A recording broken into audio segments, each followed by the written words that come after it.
Dear students, today I am going to take Civics Chapter 7 the outcomes of democracy.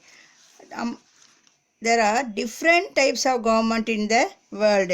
In India, we are following the democratic form of government. What are the different type of government? அதாவது monarchical form of government, அடுத்தது dictatorship form of government and democratic form of government. But in India, we are following the democratic form of government. Democracy is a better form of government. அதாவது why democracy is a better form and best form of government means there are so many reasons for that. First reason, enhance the dignity of the individual by giving every person equal treatment. அதாவது இண்டிவிஜுவலோட நம்மளுடைய டிக்னிட்டியை மரியாதையை உயர்த்துகிற government, நம்மளுக்கு மரியாதை கொடுக்குற government என்ன government? Democratic government தான். Involves every citizen in the decision making, thereby improving the quality of decision making process.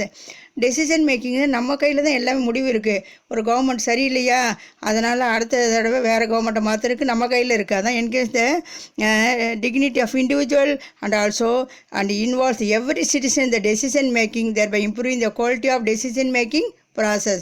Every citizen has the right to vote and choose his representative in the government. எல்லா பர்சனுக்கும் ஓட்டு உரிமை உண்டு, irrespective of caste, color, creed.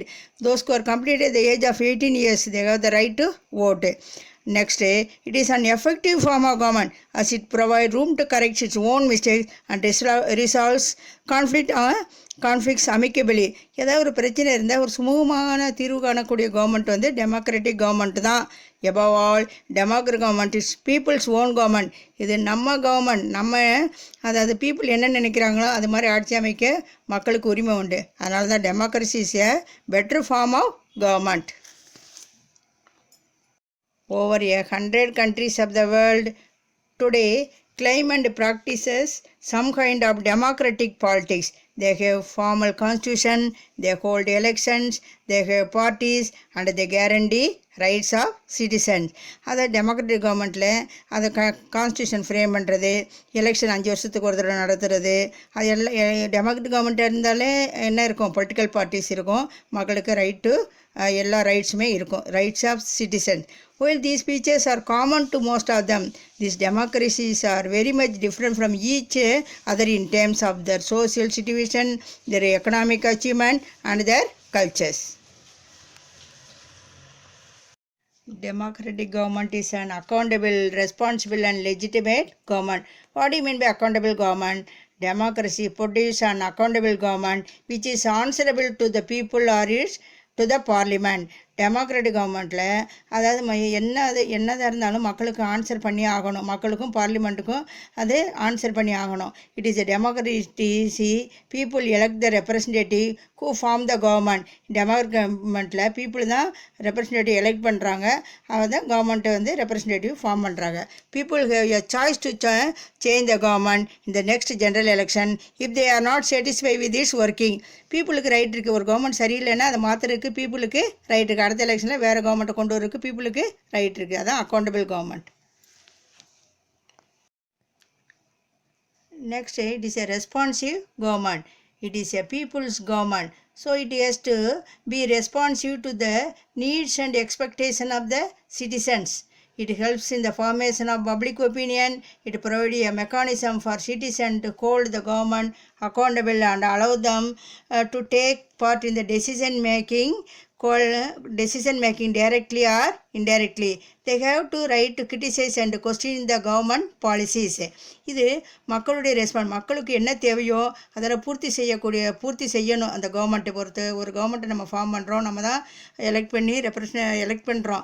அந்த government என்ன செய்யணும்? மக்களுக்கு என்னென்ன தேவையோ, இப்போ ரோடு போடணும், ஸ்கூல் கட்டணும், அது காலேஜ் தேவைன்னா காலேஜ் பண்ணணும், ஹாஸ்பிட்டல் தேவைன்னா எல்லாம் செய்யணும். அது வந்து மக்களுக்கு வந்து சரியாக செய்யலைன்னா மக்களுக்கு கிரிட்டிசைஸ் பண்ண உரிமை உண்டு.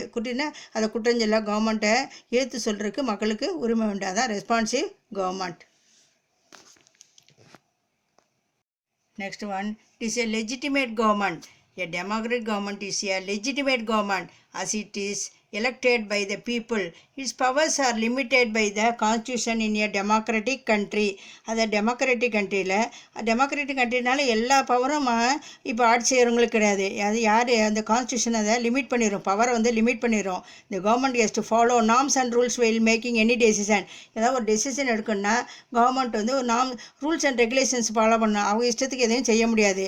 they need to follow a proper procedure while trying to make any change. ஏதாவது ஒரு கவர்மெண்ட்டில் சேஞ்ச் ஒன்றாலும் அதுக்கு ப்ராப்பர் ப்ரொசீஜர் பிரகாரம் தான் அவங்க செய்ய முடியும். அவங்க இஷ்டத்துக்கு எதையும் செய்ய முடியாது. அதனால தான் it is a legitimate government. Students, take down the homeworks. Civics chapter 7 outcomes of democracy lesson la page number 90, 91 and 92. Read and write the important points in your social notebook. Thank you, students.